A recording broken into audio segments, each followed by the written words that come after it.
Commence primary ignition. I'm just not the hero type, clearly. What a piece of junk. Enterprise, this is the captain. I have a bad feeling about this. It's all part of the plan. Engage. Welcome back to Podcast 2 for 1. I'm your host, Donovan Thompson, with my co-host, Daniel Wingfield. And today is episode 181 of Podcast 2 for 1, youtube.com/2 for 1 studios. Guys, it's the best place to consume all this content. And if you didn't know, listeners, and let's be honest, you probably did not, we are sponsored by Capella Comics, located at 4047 East Gill Avenue in Sherwood, Arkansas. There they have comic books, collectibles, graphic novels, and of course, special guest appearances throughout the year. Kapow. Kapow. Daniel, it's 181, and as our listeners learned earlier this week or last week, don't know, don't care, we are reviewing Loki episode 3 this week, as we've already reviewed episodes 1 and 2. And this one was kind of a big one in terms of introducing some lore and some information regarding the He Who Remains / Kang / Victor Timely. So give me your thoughts on the episode so far. How you feel with the series? We're halfway done now with this season, and let me know. Yeah, it's weird that we're already halfway through. 6 seasons or 6 episodes feels like too short for not being a limited series, which I guess Loki season 1 was technically going to be a limited series until they greenlit season 2. But Sure. it just feels short to me. Yeah, I enjoyed this episode. I mean, I think it was nice getting some Victor Timely. I will say that just at a meta level, it's still strange getting I'm gonna blank on the actor's name right now. Jonathan Majors, seeing him so prominent without really having a final decision, or seemingly not having a final decision from Disney on how they're going to approach him and his character going forward, is just a little bit weird. And just in terms of like I don't know how attached I want to get to this version of the character, because I don't know if he's sticking around in a way. Yeah, that one's difficult. I mean, real quick, Disney hasn't responded because Disney, it looks like they're waiting on a legal decision, which is, I think, the right thing to do. Right. And they're probably legally have to, because I would think he could sue for wrongful termination if there's if there's like you fired me for allegations that were later proven false. I think that would probably be grounds for false termination. I'll say I would. It's happened many times already to a lot of people that have been accused of things. I'm not saying they were or not, I don't know, right, but that had been accused and did not go to trial or were waiting for trial, and already they lost jobs. I mean, Jonathan Majors lost jobs already, and he lost opportunities already because of this. Whether he did or not, that's beside the point. Yeah. But I would also bet Disney has multiple clauses and lawyers. It's like, we can fire you for we can fire you for anything if we want to. Yeah. X, Y. I mean, they're Disney. They have to have the best team of lawyers of all time, but they have to. Anyway, that's a whole other conversation. Yes. I just think that I understand what you're saying. I'm trying to just not fall out of that and just kind of watch the performances and see the character and those kind of things. And it's hard. It's hard not to. It is hard. And I would say, just to comment on the performances themselves, I liked it. This is maybe the least convincing version that Jonathan Majors has played so far. It's just this stuttering, kind of like insecure, unsure of himself kind of person. It's not quite believable for me, coming just from how we've seen him in the past, being this just so full of confidence. And so it's just a little bit like, I didn't believe all the stutters, if that makes sense. Some of them felt a little bit over the top. But as far as like a lore perspective, I'm really enjoying the stuff we're learning, or the kind of stuff we're getting into. I think of course we're getting into like time loops and chicken and the egg, the great, like, whatever that great philosophy question is, like the problem of the time traveler, and like, where did this begin, and where did it, what was the true beginning of the cycle? But I mean, I do feel like we're starting to get into like the real meat of whatever lore they are building for this phase and really for this huge character. And so that is interesting to me. I don't completely understand where it's all going. But it feels like they're doing some heavy, it feels like we're really going to get some meat in terms of like, this is what's actually going on and this is what's coming. I feel. And so that is keeping me locked in. It just as a like a Marvel, you know, fan. There was very little Loki and Mobius in this episode. They were very much just kind of chasing the action kind of the whole time, which was fine. But the season particularly feels like they're more interested in like action wise in terms of chasing. Like there's so much chasing going. Like look at the first 3 episodes. Like Loki and them are always running to something. Yeah. And I feel like I'm going to get back to the Kang stuff in a second. I feel like chasing and running after things is almost a weak narrative, like action filler kind of thing. It's like we got to, and it's also a weak replacement for intense or thriller like narrative. Feel like, to make this feel like they're out of time, to make this feel urgent, we need to have these chases, but they don't feel like they're accomplishing that. And then you have moments like, and I'm going to jump back to Kang in a second, moments like Mobius apparently wanting to do side quests of like eating food. Right. Yeah. And like the no sense of urgency. And it's like, it's just so, you know, and the show's always kind of dealt with that, but it's just that's kind of odd. It is, and I agree with you. I do feel like because it's not like the chases are really good chases with like cool action. No. They're super not like, crazy cool or anything. Exactly. You don't have like people use. I mean, like we got a little bit of Loki using his powers, but nothing that was like that made it worth it. I would say, yeah. I do think sometimes it feels like they're filling time a little bit with those. 100%. And, those can be cut and down. kind of injecting a false sense of urgency a little bit, like you're saying. Yeah. That I think they're trying to build on like actual urgency of like what's going to be happening to the universe. But I agree with that a little bit. It's interesting. It is. And I would say like it was fun going back to this time, but like at the same time, running around to a carnival theme just in some ways is a little bit boring. You know what I mean? And that I thought the carnival theme kind of made it a little lame. I would rather have had modern. I didn't mind MCU it in music. the beginning, like the intro with the carnival theme, like Loki theme. That worked. I think we just used a little bit too much during the racing. And I agree. Yeah, and I think going back to Kang, I think we're also trying to figure out what's the whole dynamic between Miss Minutes and Renslayer and Kang. I think I have a solid idea. I think. I mean, okay, yeah, I'd love to hear it. Yeah, real quick, this last week, because I knew we were on the precipice of more Kang, I watched Ant-Man and the Wasp: Quantumania, and I kind of lost you for half a second visually. And I watched that because I'm one of the few people who actually enjoy the movie, and second, I wanted to kind of prep a little bit and see some of that lore. And I probably watched that last credit scene with the Council of Kangs probably 10 times because I was watching his performances and I was watching how he was doing things different. But to get to this real quick, it feels like Victor Timely is the Kang of. It's where it gets. I think I actually honestly kind of think they're already messing up a little bit continuity wise, and here's why. Maybe they're not. I feel like they're going to be. So, Victor Timely is the Kang. We'll call him Kang Prime because he is the Sacred Timeline Kang, which I like that they're actually putting in the date thing. This right now, you're in the Sacred Timeline. Sure. Like if you saw that, then like, oh, this is a branch timeline. Yeah. So. Victor Timely is Sacred Timeline Kang, right? Right.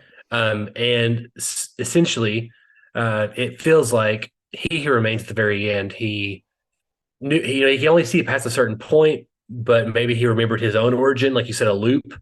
And so essentially, he plans the TVA book in Victor Timely's hands. That way, Victor Timely can. Everything that happened so far feels like it's supposed to happen.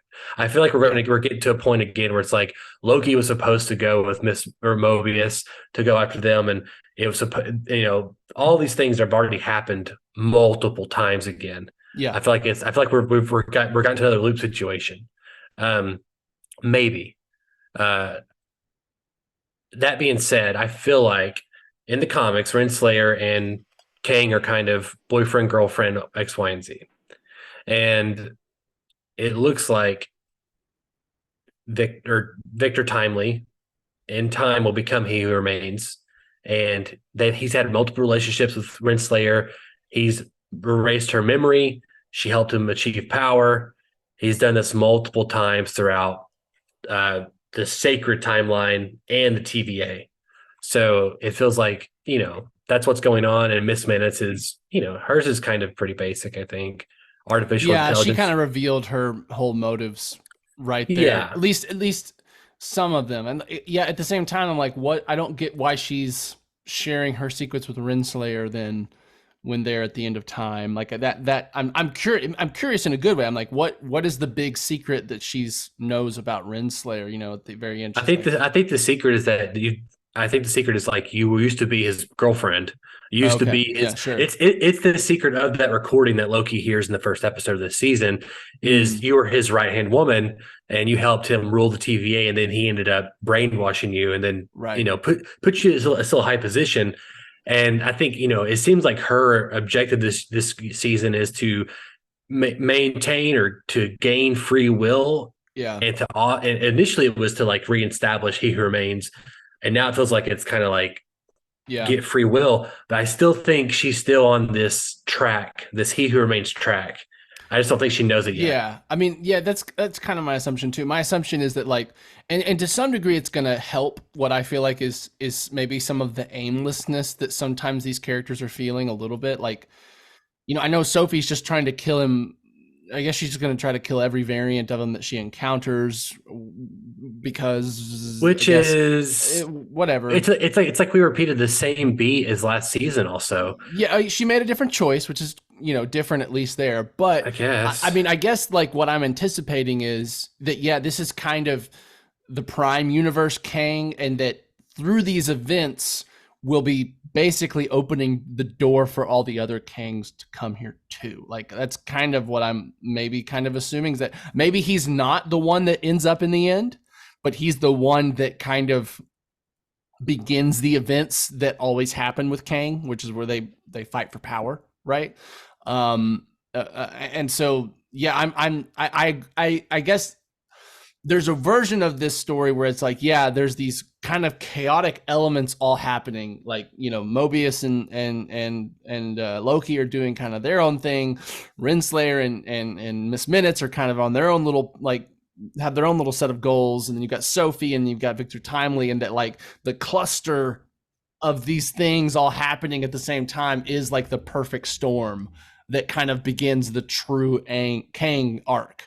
You know what I mean? That begins. Yeah, I mean, yes and no. I mean, I think if you look at the mythology that Kang explains in season 1, it's like they all almost, it feels like at the same time, which is perspective. You could 1800 prime time or 1800 Earth 1, year 5000 Earth 76 can be the same time if you can control time, right? It can happen at the same time if you're controlling time. So again, we're getting into this is also my fear, is like other people who are not following this stuff and who don't care about time travel and those kind of things are going to like fall off and like this is bullshit, blah blah blah. I think the big thing is kind of keeping it simple within the Loki season 1 is all the Kangs figure out about the multiverse at whatever time they're involved in their own time. They start communicating with other Kangs. They work together at first. They end up they don't like each other, blah, blah, blah. And they end up starting a multiversal war against all the Kangs when there's only one Kang left, which is He Who Remains, right? Which is hence the name of the title. I think I'm not sure. And I think that's all you need to know for Avengers, right? Is there's these variants of this one guy and they're all pretty bad and they're trying to control and kill other universes and control other universes. Yeah, and I do think, they do have some work to do, because I mean, Victor Timely doesn't seem bad right now. Like, it doesn't feel like he has malintent. I mean, he leaves Renslayer is the first sign of like, hey, no, you're right. You're going to get a number 2, or you're going to get an equal. He's like, I don't want no equal. So there's definitely some part of him that wants power and wants to be kind of the only one that has it, but they haven't completely explained to me why that is either. You know what I mean? Like, I know he gets this book as a kid and like it inspires him and sets him on a path, but like, I feel like I would like to know like what drives the Kangs to be this way. Is if they're all this way, like what is the common denominator? And maybe that show explains it. I don't know. You're right. Maybe it's something of like Victor Timely is the first one to communicate to all the other ones, and something about what he does or what he says. I don't know. Like that's the kind of like character development. Like the best thing about Thanos is we know why he does what he does, and we kind of can see his view, even if we think it's, dastardly and wrong, but we understand kind of how he got to where he is and the motivations that are underlying. And I feel like we're getting the mechanics of Kang, how he does everything, but I hope we get some more of like, well, what's kind of driving this person at a core level to do this. I think the chicken and egg thing is probably what's going to happen in a lot of ways. I could see here's one maybe decent explanation, is that this guy wanted greatness, but he didn't want greatness like this. And you could tell there's a romantic thing already between Renslayer and Victor Timely. I kind of felt like she was like falling for him pretty, like for no other than I guess she knows he's he who remains, so she's like infatuated with that ideal of him. But other than that, I didn't really know why she was falling in love with him. It makes more sense because I feel like when you're like in the 1800s, you just like fall in love with someone more easy than now, right? You're like, you're beautiful, and you said like 2 nice things to me, like we should get married and have a family, and that's to be fair, it's like the only like I know that's what I'm saying. African American woman that looked like she's like rich too, and he's another African American. Well, sure, I mean, but you know what I'm saying? It's like that's what you did. You're like, oh, you said like one poem to me, and like I'm in love with you forever. That's how it worked back then. It feels like based on movies and stuff like that. So anyway, maybe he falls in love with her, and because she dies or something, he tries to go to other multiverses to get this particular variant, and she keeps dying. So he is fighting. There's a million different things you could do. Maybe it's for love. Yeah. I feel like love might be a good reason. If we can have Sophie's, could they be going with like Renslayer as a Kang variant that's just a girl? We already have a Loki version of a girl. I mean, in theory, there should be one of Kang maybe out there. I don't know. Well, there's something that in Ant-Man that it's been sticking with me that I watched in Ant-Man 3, and Kang's, she's talking about how many people are Michelle Pfeiffer's character, like how many people you've destroyed, how many worlds have you killed, whatever. And he says, you have no idea what I've lost, and I just feel like it's they've got to be going somewhere with that. I feel like it's a romantic thing. I feel like Thanos was kind of the psychotic he's a sociopath who thinks this is the only way to do something is out of righteousness.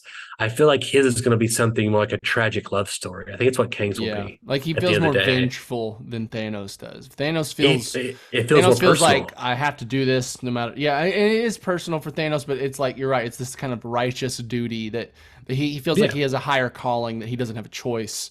Whereas this character does feel more like I've been hurt, and so I'm going to hurt in turn, exactly. And so, like you said, like I hope maybe through the rest of the show we get some more of like what that hurt was. You know what I mean? And I'm still convinced that the Avengers in the Kang Dynasty will enlist a good Kang variant, and and maybe all their names are Victor Timely, and then they call him Kang the Conqueror. Or whatever, he's got like 1,000 different names. He's like Iron Lad at one point, all these things, right? Right, yes. But I think there'll be a good Jonathan Majors on the Avengers team, and maybe that good one sacrifices himself to kill. Because here's the thing too. Here's another. I think this is on purpose. Doctor Strange: Multiverse of Madness. Scarlet Witch burns out all of the. I can't think. What's the name of the book, Daniel? That she's Necronomicon or whatever. It's not that, but that Oh, okay. It's the I mean, Book of the Dead, isn't it? same Yeah. director. It's Sam Raimi, Evil Dead, okay. Necronomicon, but I can't remember what it was called. But she burns that book out of time, out of the multiverse. She Right. didn't just destroy her version, she destroyed it throughout every version of reality, so it will never Right. happen again. So which means it's possible to burn somebody out of reality and time. If you're as That's powerful as Scarlet Witch, the one thing with Kang is he doesn't seem to have any innate powers. It's all like technology, his it's mind and intelligence. technology and yeah, exactly. And so Well, yeah. I'm glad you brought that up, Daniel, Okay. because end of Ant-Man and the Wasp: Quantumania, everyone's like, man, this King sucks. He died. Well, how can the Ant-Man and the Wasp Right. defeat him? And like, he's dying. Every time we see him, he's dying and he's no threat like Thanos. I'm like, guys, he did not die. He become the Beyonder. Whenever he gets hit by the multiversal core engine thing that he developed, which, Paul Rudd or Ant-Man hits with like it can grow and shrink at the same time, those discs. Right, He does both at the right. same time, which means I think he gains supernatural powers there. He becomes the Beyonder. He becomes something so beyond all the other Kangs. And the Beyonder is the one who creates the Secret Wars.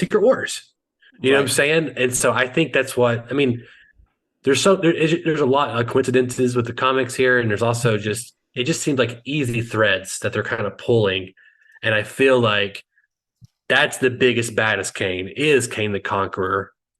We just haven't seen his final form yet, as they say. I think I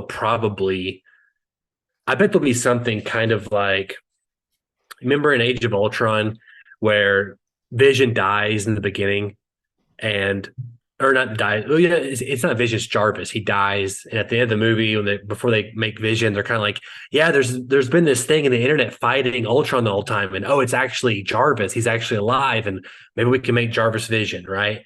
I think there's going to be something in the Kang dynasty that is helping or stopping the Kang Council, the Council of Kangs. At the very end of it, you realize after they defeat the Council of Kangs, it's the Beyonder. And it's kind of like, I've been here the whole time, and thanks for helping me, whatever. Now, everyone fuck off. It's time for Secret Wars. So I just kind of think it's something like that, so yeah. I don't know. Yeah, it's interesting because I mean, there's also like That could be wrong. Like Doctor Doom, right? Isn't there a version in the comics where he's a Kang variant? Yep. And we know Fantastic Four is coming. We know Doctor Doom's a huge part of Secret Wars. I mean, his suit in Ant-Man looks like, Doctor Doom kind of. He does, yes, and he has a similar like outfit. I agree, and so yeah, I mean, it is this weird thing where like we're speculating, and part of it is because this phase feels like it's going at a snail's pace and nowhere, technically. Yet, right, exactly, and so I think. I mean, who knows? Maybe the Beyonder maybe they combine that with Kang or with Doctor Doom, and like the Beyonder is who they know him as first, and then it's Doctor Doom, or like now Fantastic Four is supposed to come out before Secret Wars right now, correct? On the slate, it got moved. Right now, it comes out before. Yeah, everything got pushed back a couple of years because of the strikes and just I think and COVID, all these other things. But yeah, no, real quick. The first Secret War was because of the Beyonder. In the comics, the second Secret War was because of Doctor Doom. So it makes sense that we're going to get some Doctor Doom. Yes. In Secret War. Yeah. 100%. Yeah, and he is the pivotal, he's the main villain of Fantastic Four, and he's one of just Marvel's biggest bads in terms of just he may be my favorite Marvel villain besides like Green Goblin. I think he's like the best, probably the best villain. I agree. I think Doctor Doom's great, and I think he's got to be either he's the next villain after Kang, or he really kind of is Kang, right? Like that to me seems like where we're going, and so yeah, I mean, I think it's again, I'm still enjoying Loki because I think it is giving us more of that kind of meat of lore than we're getting anywhere. I mean, Doctor Strange, we got some good stuff, right? Even in Spider-Man No Way Home, we got some good stuff, like just in terms of lore and what's going on and why it's happening and all this kind of stuff. But yeah, I mean, and so to that extent, like I still feel I have problems with Loki, right? Like we have pointless sure. chase scenes. We have characters where I have no idea why you're here, what you're doing, what you're doing, other than you were here last season doing something similar. You know what I mean?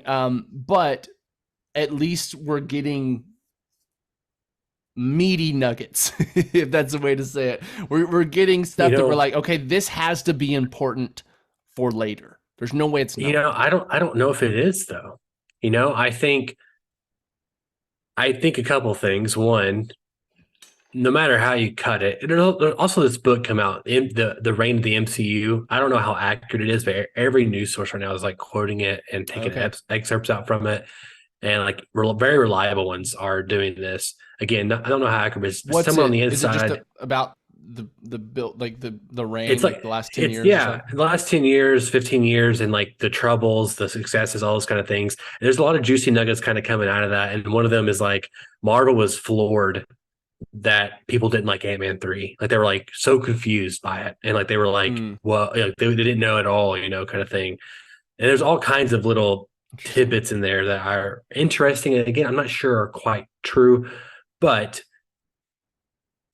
I like that we're getting a Loki show. I just don't know if the general audiences, I don't know if it's like in the Marvel or Disney's best interest to hinge an Avengers movie on the plot of a secondary villain on a Disney Plus show. And I just kind of feel like this stuff is good for us, and we're the ones that's with like the chalkboard and like the string and like whatever. We're taking our mom, like, Mom, I'm explaining on your car ride what happened to Loki. That's for us. I don't think you'll need to know any of that. I think you'll get the Ant-Man version where it's like, I'm just a big bad, and there's a lot of me out there. Yeah, I mean, I think you're right. We could, and even the fact that Loki season 2 wasn't originally planned. Right, like it kind of came out, at least how it seemed to me. It was like in response to how much people liked it. We're gonna do another, and it was kind of like, oh, Tom Hiddleston wants to do another season. Well, let's do one. I mean, that was just kind of the press. Maybe that was just like how they disguised it. Correct me if I'm wrong. Wasn't the post-credit scene at the end of season 1 like Loki season 2 is coming or something? I'm pretty sure that was the post-credit scene. Which may have been right. I don't know. But I think that was made as it was airing, and they could have added that on at any point. I think it was. I think it was like in a response to it being such a big hit for subscribers. Yeah, and they're like, "Hey, we could tell more of the story." And I think Tom Hiddleston's down, Owen Wilson's down. Why not? And so you could be right. I mean, there's a version of this where this is the Victor Timely story. And then, I mean, that kind of does support maybe what I'm thinking is that like Victor Timely isn't He Who Remains, but he is part of the reason we get him. He's part of the catalyst that brings the Kangs here, but maybe he dies in the process or something. Yeah, but also it is cool kind of filling in those gaps of how that happened, but it's not going to happen again. We're not going to get another He Who Remains. Yes, right, because we know that the Avengers will win the war, not the Kangs. Right. Yeah, I assume so. Like right now, everything is happening. Yeah, I mean, unless they installed him, like he was there to like make sure it doesn't happen again, which doesn't make. Unless the show ends and says, "Hey," or next episode, whatever, like, "Oh, they lose," and like this has happened 16 times where Loki and Mobius is this is 16. You know what I'm saying? Like, unless they tell us that, I think we're seeing the current MCU timeline right now, right? In terms of like what's happening with our characters. So I think, yeah, I mean, this is all building up to just explaining. I mean, we already know what's going to happen. We know. I mean, like in the bigger picture stuff, we know like they're all going to start fighting each other, and then they're going to bring in, there's going to be incursions, and then, which. Right. Yeah, I mean, we kind of know the big picture stuff. This is just the nitty gritty detail stuff, So, but I think that its most valuable thing is that it can kind of set up why Kang does what he does, and then hopefully the movies, which is because Thanos wasn't this complex character before Infinity War came out. He was a guy in a post-credit scene of Avengers who smiles at the camera. He is a guy in Guardians of the Galaxy who smiles at the camera and says, "Don't fuck with me," basically to Ronan. Right. So Kang Dynasty has to do all the heavy lifting again with Kang, and it don't have to do as much because we already got Kang once. But it's got to tell us why he's doing what he's doing, and Everything else is just like extra for us right now, I think. Yeah. Yeah. I don't know. I'm going on a soapbox on the whole thing. No, I think you're right. I mean, I hope you're not right. And so, just as a viewer of Loki of season 2, I'm wanting to be get the most entertainment and most I want out of just a show of Marvel. So there's part of me that's like, well, I hope it is something bigger, but I think you're probably right. I think Yeah, it would not make sense to gatekeep audience, like make Marvel already had the problem when Infinity War was coming out. Where have you seen Thor 2, and have you seen Doctor Strange? Have you seen all these things that are leading up to it? Well, you won't get the most out of it, right? Unless you've seen everything. And now you're making that problem like twice as big with TV shows that have 8 to 10 hours to get through, right? Not just it's a 2 not hour even movie. Twice as big, Daniel. It's 3 times as big because Exactly. we're leading the Secret Wars, which means yes, we saw Tobey Maguire, we saw Hugh Jackman, we saw Nicolas Cage's Ghost Rider, all these things, but our kid, Reese hasn't. Jenner hasn't. Our kids haven't seen those, and they probably haven't seen the second or third iteration of Spider-Man. You know what I'm saying? So there's tons of homework fixing to happen. Not even the Foxverse, then the Sony movies, Fantastic Four. You know what I mean? Like all these things. So it's that's more fun for us, for the audience who has been doing this for 30 years now. But again, I think we're going to get the vanilla version in Kang Dynasties. It's gonna be like the condensed version of all the things we've gotten up to this point, because the universe is pretty stalled in terms of nothing. I mean, tell me an event that's happened that's crossed over in another movie so far. Spider-Man No Way Home crosses over into Doctor Strange. Essentially, Doctor Strange is building off the events of No Way Home, isn't it? I mean, is it? I mean, it is in the fact that Doctor Strange is like a couple months older, and he has dealt with a multiversal event, but there's nothing he does in that movie makes that movie happen. And granted, it's WandaVision would be a better example, but that's a personal thing. I'm talking about the world. I mean, an example of them doing the opposite is the giant, the Celestial and Eternals. Yeah, we haven't heard about that at all. You know what I'm saying? And we saw Shang-Chi 3 years ago. We haven't seen him since. You know what I mean? That's what I'm saying. There's just all these things happening, and we've already feels disconnected. Yes. Super disconnected. Yeah. And their answer is it's multiverse. So we're doing all the multiverse things. Deadpool 3 is gonna be the Foxverse. Spider-Man was the Spider-Man movies. Multiverse of Madness is a very vanilla version of what we thought we were gonna get.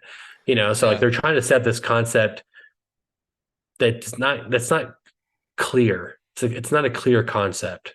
Yeah, and I'll say they have their work cut out for them, because essentially the foundation for this arc has been rough, right? And the first few Avengers movies, thinking individual, like Iron Man 2, the Hulk, Thor, Captain America, they weren't perfect, but they were a solid foundation, and they all felt so interconnected. Yep. I mean, just, the fact that you saw Tony Stark at the end of The Incredible Hulk, you know what I mean? And that was just oh, yeah, he did. What are they doing here? You know what I mean? It was just this kind of it broke your brain at the time. That was was that the first one, I think, where it was a character from another movie being, yes. And so they came out within 3 months of each other, or 2 months of each other. Yeah. And it was just kind of this oh my God, I can't believe what they're about to be doing. We started seeing, what they're going for.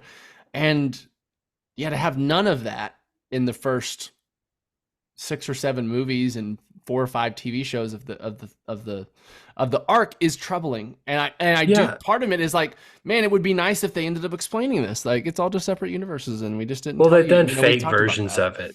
I mean, we got Doctor Strange and Spider-Man, but it's it almost doesn't count, because it feels like Sony's deal or Marvel's deal was you're getting an MCU character with your Spider-Man. It's not, and then Guardians, or Thor, I mean. So it's the Guardians are in that, which means they actually pulled a reversal. They were actually they're not in this movie.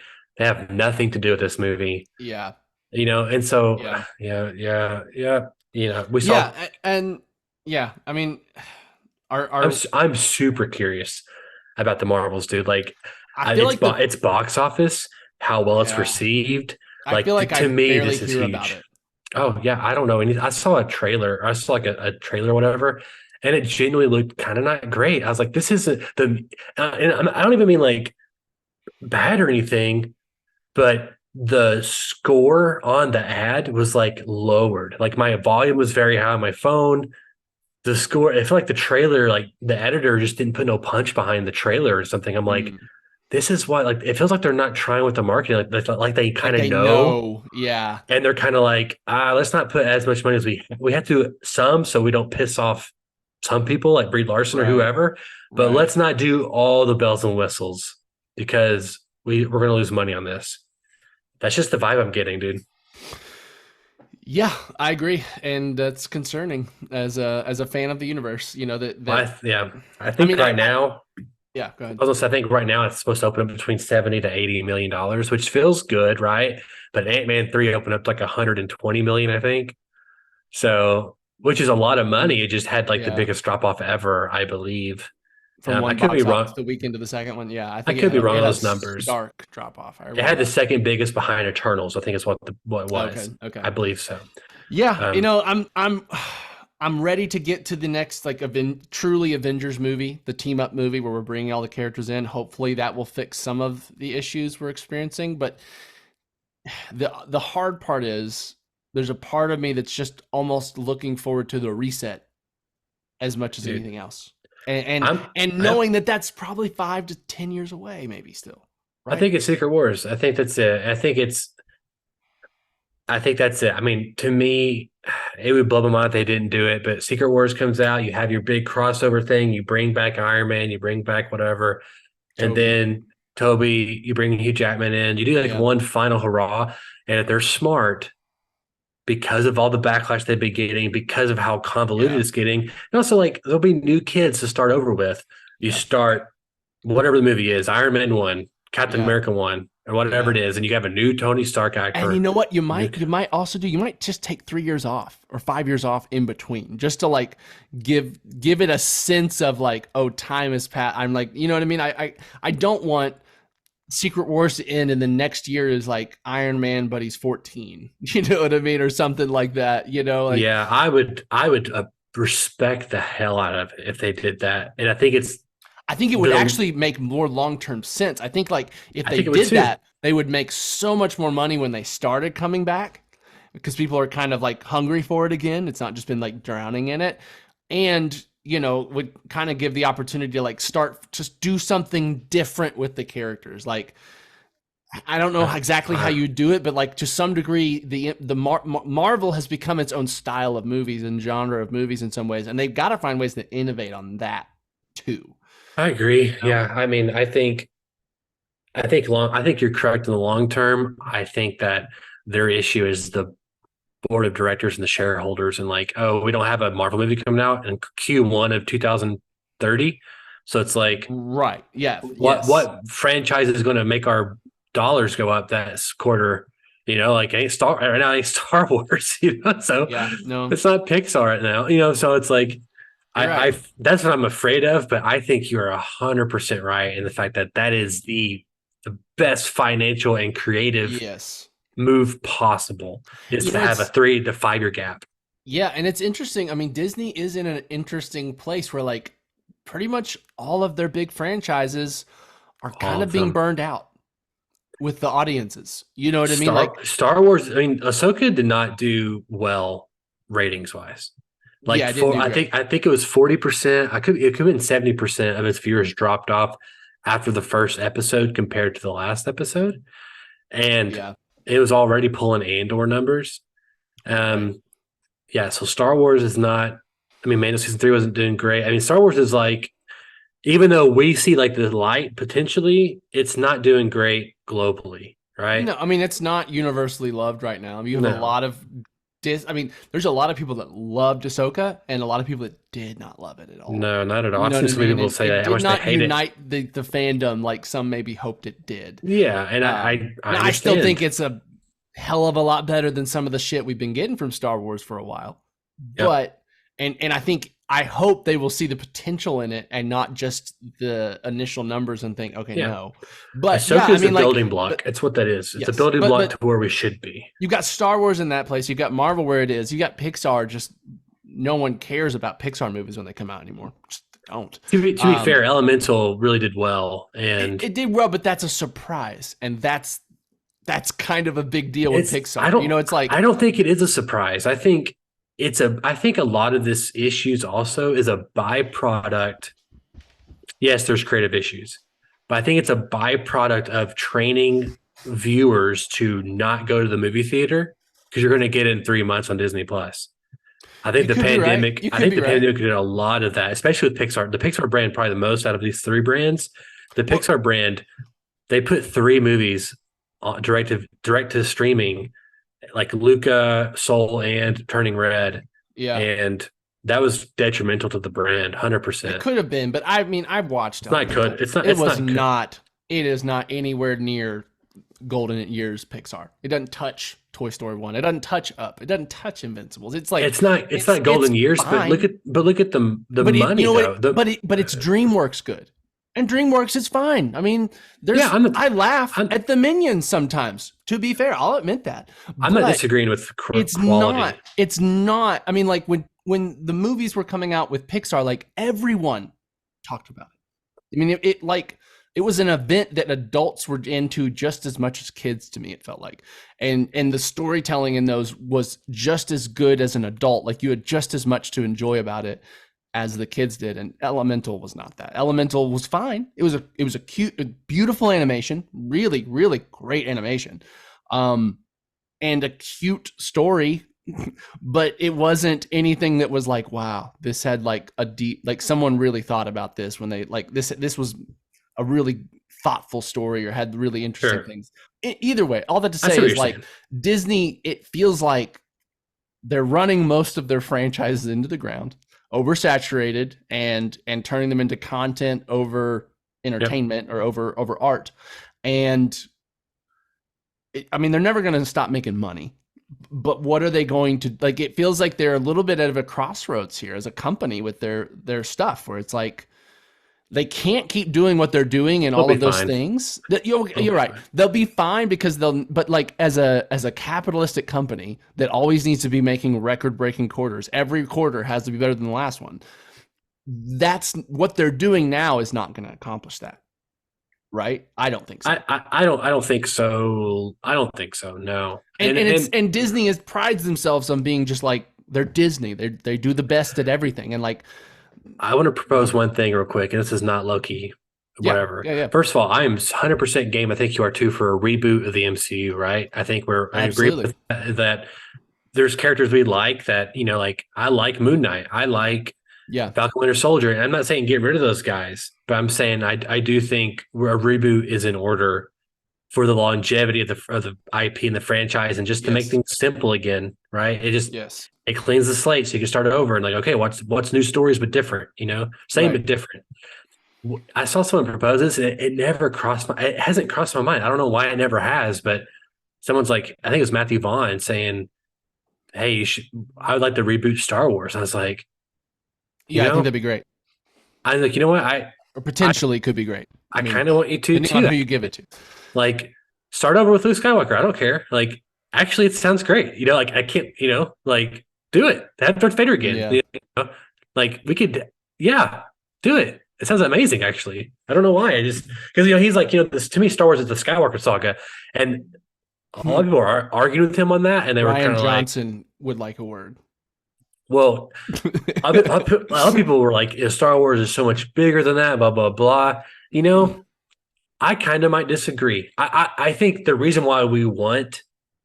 Right now we're talking about in Star Wars of like we want different galaxy, we want different characters, is because they keep ruining the Skywalker saga and they keep running it into the ground when it's like we've done it. Like, or like you're not, if you want to keep doing it, do it well when they're not doing it well. So we're like, we just want to get away from that and start over. Yes. But also, like, if you want to start over with Skywalker saga, I'm okay with that too. And I think part of that to me is just like a disconnect on top of like we make movies about the important people in the galaxy, right? Like you don't make movies about a normal ass guy flying an airplane. You make a movie about the guy that flew his airplane and like landed it in a lake or something, right? You know, like the guy that did. Sure. You know what I'm saying? Like we make the stories about the extraordinary things. Yeah. You know what I mean? Not the run of the mill things. And like the Skywalkers, like were the most important kind of pivotal family in the Star Wars lore up to this point. They had the most impact on the galaxy. And We so say like it's like he's it like, oh, we happened, just you need know? the world, you know, the galaxy's bigger than the Skywalkers. We're like, well, we're not going to make a fucking movie on like Janitor Joe on the Death Star that ends up learning he's force sensitive, but decides not to do it with anything with it because he's already so far along the career path that just changing careers at this point in life would just not be feasible, right? Like that's not what we want to watch. Yes, the galaxy's big enough for Guy, but we don't care. Like, you know, it's like not use the Skywalkers, but just make up a new family that has just as much importance to the galaxy. And it's like, that's what movies are about. If we're going to tell a Star Wars story, make it about someone cool and important. Yeah. Well, I want a T-shirt, Janitor Joe. So I'm going to use that a lot going forward. Of like, we don't need a Janitor Joe show. Yeah. So yeah. And that's my point is that, you know, I'm okay to retelling Luke, Han, and Leia's story because those characters are great. We can have we've done with Spider-Man, Batman, and also you fucked up the end of it, so you get a chance to redo the most important part of the story, the ending where it all comes together. I agree. Yeah, I agree. Yeah, I mean that's the thing. I was just reading on Reddit the other day, and the fact that Carrie Fisher died before the finished Last Jedi, and they already had a death scene in that with her. That was a huge moment for like Kylo's his final commitment to the dark side was to kill his mom, and we have Mark Hamill who's still alive. Let's kill his character, and so we get none of the OGs in the final movie, except for Leia, who we've digitally recreated with all like the mismanagement of the characters in the sequel trilogy. Sometimes to me, is just like it doesn't make sense. Again, it's just like, well, you just go back to the previous movie. Go back to the previous movie, Daniel, and it's like they fucked up just there when they killed Han before you have all three of them together again. Oh, absolutely. Plus Chewie. Yeah. You know, so it's kind of like that alone is wild, and they keep doing it multiple ways. To be fair, you do see all three of them in the last movie. You just don't see them all three again together, which is more important, in my opinion. And that should have happened in the first movie. Anyway, all that to say is like, this is, you know, the issues we're having with Marvel and with Loki are not unique to Marvel. They're kind of happening all over the place with Disney right now. At the same time, you know, that they're trying to like recover from the pandemic or readjust their strategy, says Bob Iger, whatever. It is a weird place as a fandom where I'm kind of like, yeah, I could use a reset in Star Wars. I could use a reset in MCU. You know, I mean, the thing I'm most excited about? Toy Story at this point. I don't want Toy Story 5. Fuck, they've ended that franchise twice, and only the first one was good. The second ending to me sucked. I did not like. It's more like an epilogue than an ending, but either way. No, I'm saying it feels like it was unnecessary. 5? Yeah, we get 5. But I'll say this last thing. This is going on way longer than I thought it was. Yeah. But it's my fault. The thing I'm most excited about, entertainment wise, DC. You know why, Daniel? I agree, James Gunn. It's because they're rebooting it. Yeah, that's why. And you know, I agree. Like and because I think part of it is we know James Gunn and we trust him at this point with superhero properties. He hasn't missed. I trust Filoni. I trust Feige. You know, but they've missed. Gunn hasn't yet. Well, to be fair, sure. He's batting 100 so far, in my opinion. Sure, but. And I don't expect. I mean, I expect that he's going to be in charge of so many projects that he's going to miss. He's not going to stay this infallible. There's going to be stuff that doesn't work in the new DCEU. But you're 100%. Right. I am ready.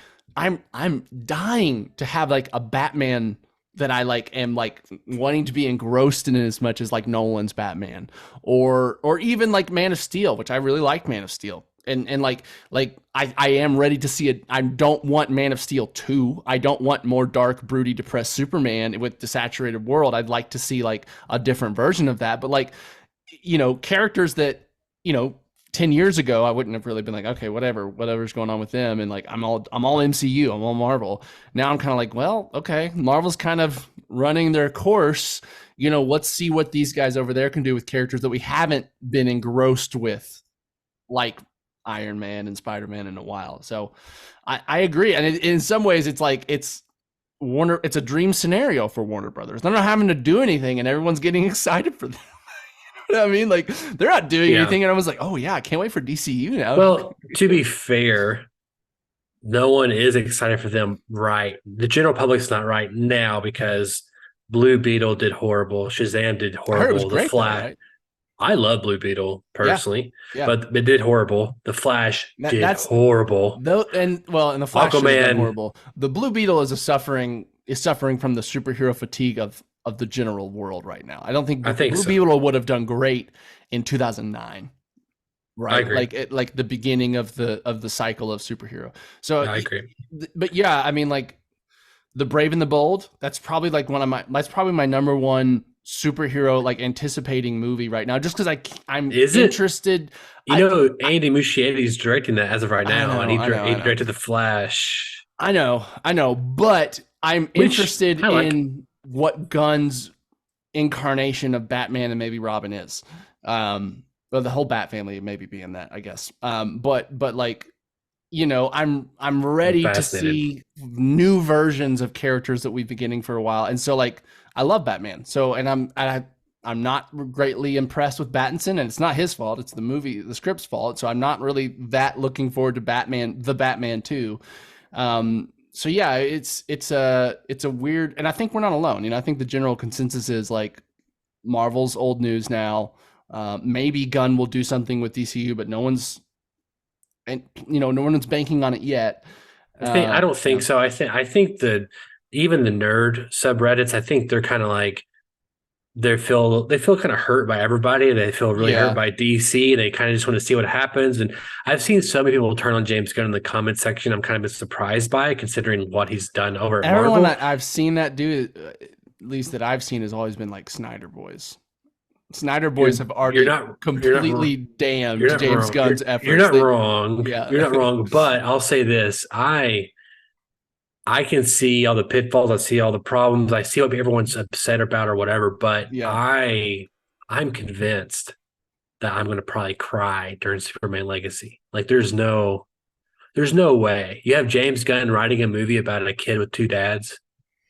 Yeah. And like, I think it's going to pull the heartstrings. I think he's going to do it. I think he's going to kill it, actually. I do too. I think I'm pretty confident that Superman and the Batman movie, because those are kind of the first two on the slate coming out, like the big ones at least. I think those are going to be really good, just because I think James Gunn's going to be highly involved. And I trust Gunn's instincts, in storytelling and all these kind of things. And so, and I think I also just trust Gunn's understanding of the characters, at least how he's been talking about it. I feel like he has I think he's nailing it. A good understanding of what's cool about these people, what at the heart, what makes them interesting. And so, it's an interesting place to be as a comic book media consumer. Now, I will tell you one thing that I'm like drooling about, that's comic book, and that like I want it to go forever, is Invincible, which comes out next month. The first half of the season comes out next month, and man, like that's the kind of like comic book material that I feel like I could never get enough of. Maybe that's what MCU needs to do. Maybe they just need to reset it and go all animated. You know what I mean? That's a horrible idea, Daniel. I think it's a horrible idea. No, Invincible, I cannot wait to talk about on the channel. I have not really watched much. I think I watched one trailer, and they're not giving away much at all in the trailers. Good. I mean, I don't even really remember what I watched, but I was just like, I was already in before this trailer dropped, and I've been waiting for a long time, as we all have been. So like, I'm pretty excited about that. I'm like 2 episodes in Gen V on Amazon Prime. Okay.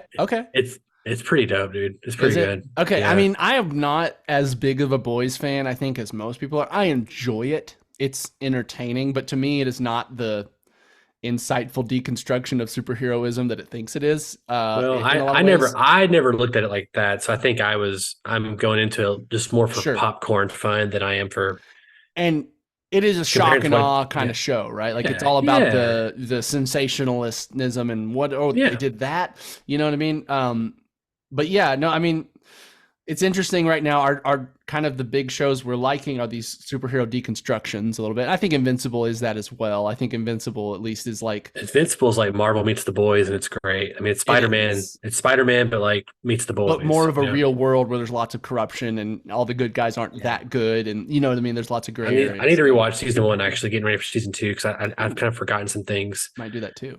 Yeah, I need to do that. Anyway, how can listeners write into us, Daniel? Listeners, you can write into bit.ly and let us know what you'd like to talk about from this smorgasbord of an episode. I think we covered a lot of things, a lot of properties, a lot of universes, but this was technically a Loki episode. So Yep. if you have any thoughts about Loki or pretty much anything in life, honestly, write us in at bit.ly/241mail and we'll do our best to answer. And if you can't hit us up in the email section or the bit.ly, whatever it's called, you can always find us in the comment section below, youtube.com/241studios, the best place to consume the content. I keep saying it, and I'm going to keep saying it. Daniel, I was hoping for a 30-minute podcast. I mean, I did an hour-long podcast, but I did not enjoy my time doing the hour-long podcast. Absolutely. So that's how it shook out, which is fine. Yeah. So I'm excited for next week for see what happens with Loki. I'm excited for Invincible, the Marvels, all the things coming out. Absolutely. Maybe I can convince you to watch Indiana Jones relatively soon. Is it on streaming yet? No. It surely will be getting there soon. Well, I mean, surely. you can rent it. Oh, you okay, just can't okay, you can't yeah. stream it. You I know, bet it will so- be getting there soon. I mean, I don't know. Yeah, I mean, like it we wasn't finally have. successful enough to just keep it on VOD for too long. I don't know what happened because they finally just last week announced the Blu-ray for it, and it's like it took them forever to do it. And I was kind of like, I honestly was very like, is there some legal stuff happening behind the scenes where they don't? I don't know. I was kind of very curious. Now we're just wondering how much longer we're going to be getting Blu-rays of anything. Best Buy is going to be stopping like selling physical media. I don't want to talk about it, honestly. We'll save that for Nerd Therapy. Our Nerd Therapy inaugural episode is just I know as you as a collector, that's here's the thing. I don't think it's ever going to go away. I think eventually Blu-rays are going to be like records, right? Like it'll be a collectors, niche thing. Yeah. collectors want them. They're always going to be you can always find them, but they're not going to be on store shelves everywhere. Right. There's already, I mean, that already exists. I just, it was convenient and nice to be like, oh, Loki Steelbook, buy, you know what I'm saying? Like have it shipped to my house, like day one, but now it's like it's the digital future. We're really getting into the all digital future. I mean, I knew it's coming. I just hope it wasn't today. Anyway, my name is Donovan Thompson. I am Daniel Wingfield. And we have spoken.